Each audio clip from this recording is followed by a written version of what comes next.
السلام علیکم ورحمۃ اللہ وبرکاتہ۔ بسم اللہ الرحمن الرحیم۔ اللہم صلی علی محمد وعلی آل محمد کما صلیت علی ابراہیم وعلی آل ابراہیم انک حمید مجید۔ اللہم بارک علی محمد وعلی آل محمد کما بارکت علی ابراہیم وعلی آل ابراہیم انک حمید مجید۔ عن عبد اللہ بن عمر رضی اللہ عنہما قال نہا رسول اللہ صلی اللہ علیہ وسلم عن النجش، متفق علیہ۔ حضرت عبداللہ ابن عمر رضی اللہ تعالیٰ عنہ روایت فرماتے ہیں کہ جناب نبی کریم صلی اللہ علیہ وسلم نے نجش سے منع فرمایا ہے۔ یہ حدیث مبارکہ صحیح بخاری اور صحیح مسلم کی متفق علیہ روایت۔ خرید و فروخت سے متعلق احکام و مسائل ذکر ہو رہے ہیں۔ اس حدیث مبارکہ میں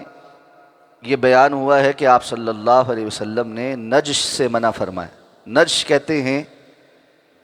کسی چیز کی خریداری کے لیے بولی میں دھوکہ دہی کی نیت سے شریک ہونا اور اس کی غلط بولی لگانا۔ مثلا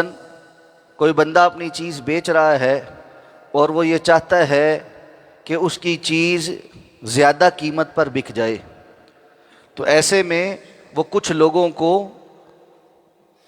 اس بولی کے اندر شامل کر دیتا ہے جو خریدار بن کر اس کی قیمت بڑھاتے چلے جا رہے ہیں، اور ان کو پتہ ہے کہ اس کی وجہ سے جو لوگ ضرورت مند ہیں وہ اونچی قیمت پر بھی خریدے گئی، تو اب ایسے میں بولی بڑھانے کے لیے وہ لوگ دھوکہ دہی کے ساتھ اس قیمت کو بڑھاتے ہیں۔ اصل خریدار جس قیمت پر آ کر رکتا ہے وہ اس سے زیادہ کی بولی لگا دیتے ہیں، تو وہ مجبوراً کچھ بڑھاتا ہے، وہ پھر اس سے زیادہ کی لگا دیتے ہیں، یہاں تک کہ وہ اپنے مطلوبہ مقصد تک پہنچ جاتے ہیں اور اس طرح دھوکہ دہی کے ساتھ قیمت بڑھاتے ہیں۔ اور نجش کا اس سے برعکس بھی ہوتا ہے کہ بسا اوقات جو خریدنے والے ہیں وہ فروخت کرنے والے کو کسی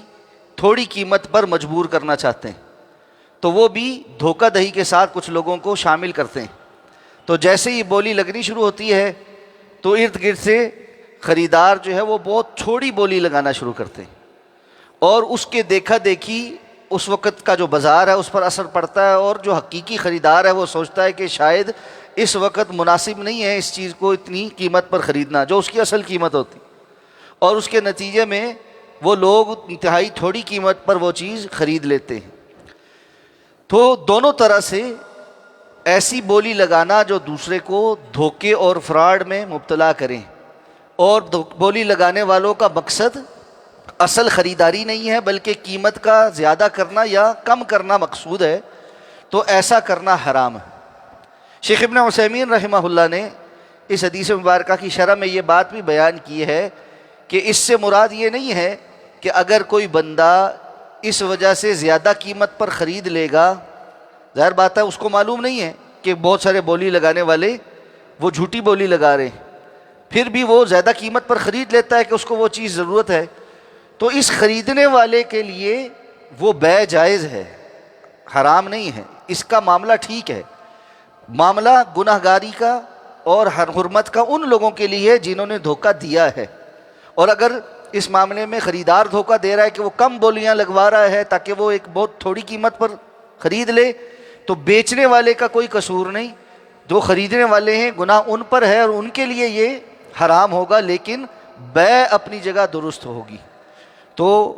ان احادیث کا یہ تسلسل ہے جس میں اسلام نے وہ اصول بیان کیے ہیں جس میں لین دین کے معاملات میں دھوکہ دہی نہ ہو، غرر نہ ہو، اور دوسروں کا مال باطل طریقے سے کھانے کا کوئی ہیلہ نہ ہو۔ تو اسلام کا بنیادی اصول یہ ہے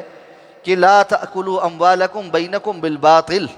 تم آپس میں ایک دوسرے کا مال باطل طریقے سے نہ کھاؤ، جس پر دوسرا راضی نہیں ہے،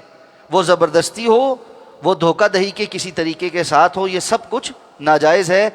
آپس میں رضامندی کے ساتھ ایک دوسرے سے انسان جو فائدہ اٹھا سکے، خریدنے والا بیچنے والا دونوں، اس پر راضی ہوں اور اس میں کوئی دھوکہ دہی نہ ہو، وہ تجارت جائز ہے۔ اللہ تعالی ہمیں عمل کرنے کی توفیق عطا فرمائے۔ سبحانک اللہم و بحمدک، نشہد ان لا الہ الا انت، نستغفرک و نتوب الیک۔